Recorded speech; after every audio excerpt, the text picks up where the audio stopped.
आज के मॉडर्न युग में युवा पीढ़ी जहां विभिन्न क्षेत्रों में अपनी अलग पहचान बनाना चाहते हैं, तो वहीं उत्तर प्रदेश के गोरखपुर के रहने वाले रामशंकर ने युवा अवस्था में आध्यात्म का रुख कर लिया। आज लोग इन्हें डिजिटल बाबा के नाम से जानते हैं। 30 वर्षीय बाबा रामशंकर सोशल मीडिया के जरिए आध्यात्म का ज्ञान देते हैं। खासकर युवाओं को फेसबुक लाइव के जरिए धर्म और संस्कार का ज्ञान प्रवचन के माध्यम से देते हैं। आज इनके सोशल मीडिया में हजारों फॉलोअर्स हैं। डिजिटल बाबा का मानना है कि युवाओं के बीच में जाकर उनकी राय जानना बहुत ज़रूरी है। युवाओं के बीच में जाकर उनके साथ संवाद करके धर्म और वेद के ज्ञान उन्हें सोशल मीडिया के जरिए आसानी से दिया जा सकता है। newsnumber.com से इसी पर खास बातचीत की डिजिटल बाबा रामशंकर ने। उत्तर प्रदेश के छोटे से गांव खजूरी के युवा बाबा रामशंकर, जिन्हें आज डिजिटल बाबा के नाम से जाना जाता है, युवाओं में आज इनका क्रेज लगातार बढ़ता जा रहा है। newsnumber.com के साथ आज युवा बाबा डिजिटल बाबा रामशंकर जी हमारे साथ हैं। आपका बहुत बहुत स्वागत है सर। नमस्ते, स्वागत आपका भी हमारी ज़िंदगी में जी सर, बाबा जी क्या कहना चाहेंगे, जिस तरीके से जो है आपने एक मुहिम चलाई है, डिजिटल बाबा के नाम से आपको जाना जाता है, सोशल मीडिया में आप काफ़ी एक्टिव है, किस तरीके से युवाओं को जो है आप प्रवचन देते हैं? मैं युवाओं को प्रवचन तो बिल्कुल नहीं देता। हम उनके साथ दोस्ती करते हैं और उसी दोस्ती में उन्हें प्रेरित करते हैं कि वो अपने माता पिता के साथ, अपने समाज में, अपने गुरुजनों के साथ एक अच्छी ज़िंदगी जिएं। हम देखो इतने स्वार्थी हो चुके हैं ना कि अपने फ़ायदे के लिए, अपने आनंद के लिए हम दूसरे के इमोशंस का ध्यान नहीं रखते, कदर नहीं करते।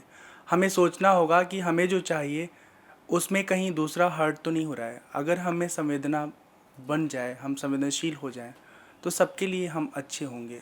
यही मेरी कोशिश है कि हमारा आज का जो युवा साथी है वो संवेदनशील हो, उसमें मानवता हो और समाज के लिए वो कहीं न कहीं सोचता हो।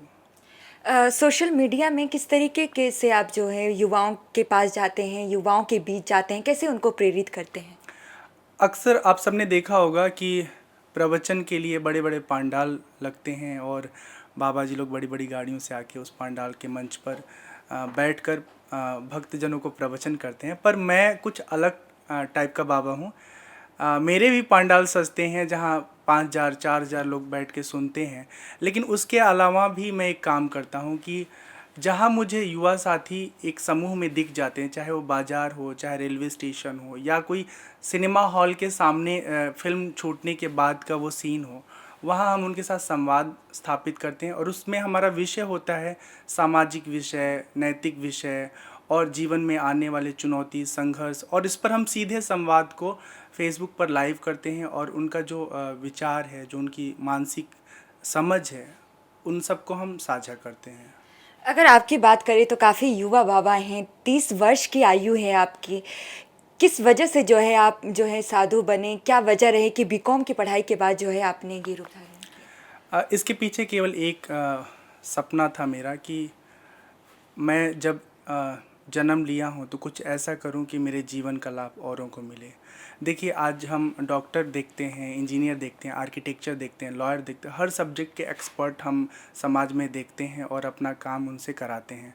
इसी तरह हमको एक एक्सपर्ट की ज़रूरत होती है जिसके सहारे हम अपने जीवन के अंतर यात्रा में सफल होते हैं, और उस यात्रा में केवल सन्यासी आपकी मदद कर सकता है। सन्यास इसलिए ज़रूरी है कि आध्यात्मिक उन्नति तो गृहस्थ जीवन में भी रहकर हम कर सकते हैं, लेकिन अगर समाज के लिए कुछ करना है, समाज में कुछ बड़ा बदलाव करना है, तो उसके लिए सन्यास जीवन बहुत बड़ा सहायक रास्ता है, तरीका है।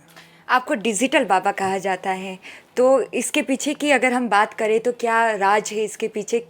किस तरीके से आप जो है सोशल मीडिया में एक्टिव रहते हैं? जो भी मैं करता हूँ उसको बहुत समय समय पर और एट अ टाइम, जैसे आप हमारे साथ बात करिए, हम अभी फेसबुक लाइव में हैं, तो इसी तरह से हम अपने सारे गतिविधि को सोशल प्लेटफॉर्म पर लाइव करते हैं, एक्सप्लोर करते हैं। मुझे अच्छी तरह वीडियो एडिटिंग आती है और कहीं ना कहीं मेरी कोशिश ये होती है कि जो यूथ हमारे पंडाल में आकर प्रवचन नहीं सुन सकता, जिस तक हम सामान्य तरीके से पहुंच नहीं सकते, उन तक हम सोशल मीडिया के ज़रिए पहुंच पाते हैं और अपनी बात बता पाते हैं। सोशल मीडिया के ज़रिए जो है युवाओं तक, दूसरे लोगों तक जो देश विदेश में बैठे हैं उन तक पहुंचना काफ़ी आसान है, लेकिन आप खुद जो है किन किन राज्यों में, किन देशों में गए हैं जहां अपने युवाओं को प्रेरित किया है, जो हमारे धर्म ग्रंथ हैं, वेद हैं, उनके लिए? उत्तर प्रदेश तो खैर मेरा मूल गृह राज्य रहा है।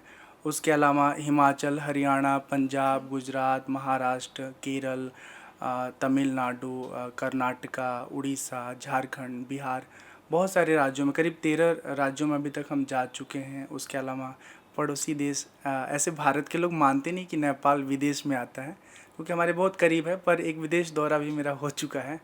तो इस तरह से हम जा कर के उनके बीच में काम कर रहे हैं। मेरी एक और कोशिश ये है कि जो यूथ में और जो साधु जीवन शैली जीने वाले जो सन्यासी होते हैं उनके बीच में बहुत बड़ा कम्युनिकेशन गैप है, उसको मैं हटाना चाहता हूँ। बाबा जी, देखा जाए तो कई अब ऐसे बाबा हैं जो जिन पर कई आरोप भी लग चुके हैं, कई आपराधिक आरोप लग चुके हैं, गलत आरोप लग चुके हैं। ऐसे में आपको क्यों माना जाए कि हाँ, आप अच्छी बात जो है लोगों के समक्ष रखे जाए? क्योंकि अब जो बाबा आते हैं लोगों के सामने, वो कई जो ऐसे मामले हैं जिसमें संलिप्त हैं। देखिए, मैं नहीं कहता कि आप मुझे बाबा मानो। मैं केवल इतना कहता हूँ कि मैं जो हूँ वो वर्तमान में दिख रहा हूँ, जो और मैं हूँ वो भविष्य में दिखूँगा। पर ये है कि अगर मेरा काम अच्छा है तो मेरे साथ जुड़िए। मेरे अतीत वर्तमान में अगर कुछ अच्छा बुरा होता है तो अभी फ़िलहाल नहीं है, तो मैं ठीक हूँ और आप इसको आप पता कर सकते हैं, जान सकते हैं, ठीक है। पर काम अच्छा कर रहा हूँ और मेरे काम से मेरा पहचान है और इसीलिए लोग मुझ पर विश्वास करते हैं। अभी मैं जयपुर में था, मेरे फेसबुक दोस्त ने बुलाया था। हरियाणा के जींद में हम थे, वहाँ पर हमारे फेसबुक साथी ने बुलाया है। यहाँ इवन हम जहाँ आए हैं, आशु बंसल जी, वो हमारे फेसबुक साथी हैं जिन्होंने मुझे चंडीगढ़ में इनवाइट किया है। तो कहीं ना कहीं हमारे जो युवा साथी है वो मेरे काम को और मेरे तौर तरीके को सपोर्ट कर रहा है, समझ रहा है, और यही मेरी एक सबसे बड़ी उपलब्धि है। जी, उत्तर प्रदेश से हैं हम। उत्तर प्रदेश की अगर बात करें तो योगी आदित्यनाथ के स्कूल में ही आपने जो है शिक्षा ग्रहण की है, तो ऐसे में उत्तर प्रदेश का दौरा कब होने वाला है और योगी आदित्यनाथ जी से कब मिलने वाला है? ये सच है, मेरा सौभाग्य है कि परम पूज्य योगी आदित्यनाथ जी के विद्यालय में, जिसका नाम महाराणा प्रताप इंटर कॉलेज है, 7वीं से लेके 12वीं तक पढ़ाई की। उस समय वो सांसद हुआ करते रहे और कई बार हमें उनका दर्शन मिला, करीब में रहकर उनको मैंने देखा है, जाना है।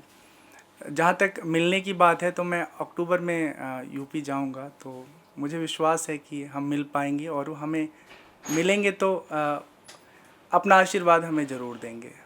पंजाब में आप आए हैं, चंडीगढ़ जो है पंजाब की राजधानी है, तो यहाँ के युवाओं को किस तरीके से मैसेज देंगे? जैसा कि हमने सुना है, सच क्या है इसका मेरे पास कोई प्रमाण तो नहीं है, पर ये ज़रूर है कि पंजाब में जो युवा साथी हैं वो नशे के बहुत हद तक आदी हैं।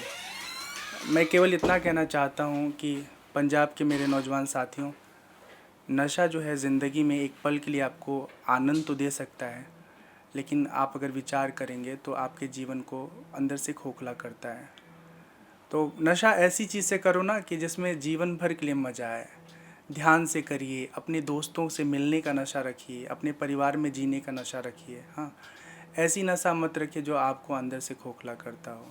तो प्लीज़ आप लोग नशे के प्रभाव से अपने आप को मुक्त करने का प्रयास कीजिए।